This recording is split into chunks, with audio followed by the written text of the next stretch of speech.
In simple terms, imperialism is a policy or practice through which a powerful nation extends its control over weaker nations, territories, or peoples. This control may be political, economic, military, or cultural. For example, during the 19th century, Britain became one of the world's largest empires. It controlled vast territories in Asia, Africa, the Caribbean, and other regions. This expansion was driven by economic interests, political power, and the belief that British culture was superior. Imperialism is therefore not just about taking land, it is also about controlling resources, shaping cultures, influencing governments, and spreading the values of the imperial power. This control is not limited to land or government. It also includes economic dominance, political control, military power, cultural influence. In simple words, imperialism means expanding power beyond one's own country and controlling others in different ways. Why is imperialism important in English literature? Writers are influenced by the social, political, and historical conditions of their time. As a result, imperialism became a major theme in English literature. Many novels reveal attitudes about race, power, identity, civilization, and cultural domination. Let's look at some important examples. Heart of Darkness by Joseph Conrad. One of the most famous novels associated with imperialism is Heart of Darkness. The story follows Charles Marlowe as he travels into the Congo, which was under European control. At first, European imperialism is presented as a mission to bring civilization to Africa. However, as Marlowe journeys deeper into the Congo, he witnesses cruelty, exploitation, and violence.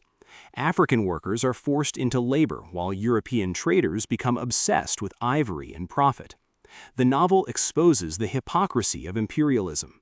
It questions whether imperial powers were truly bringing civilization or simply exploiting colonized people for economic gain.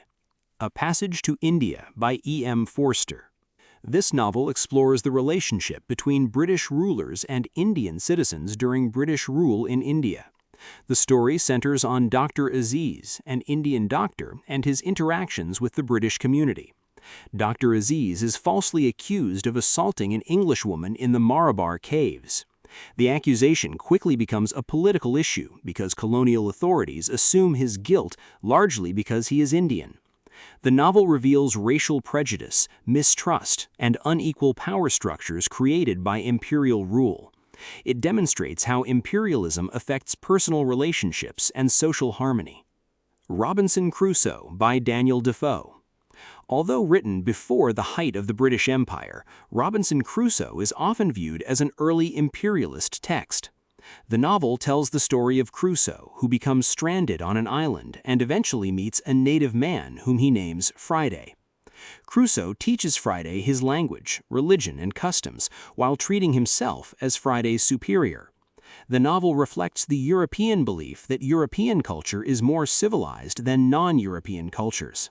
Many critics see Crusoe as a symbol of European expansion and domination.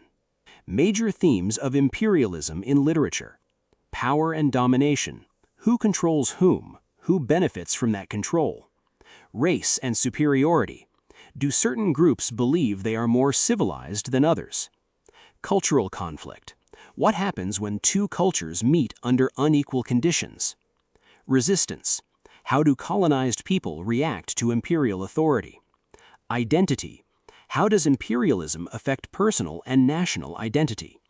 Imperialism is the expansion of a nation's power and influence over other peoples and territories. Colonialism is one of the main ways that imperialism is carried out through direct settlement and political control.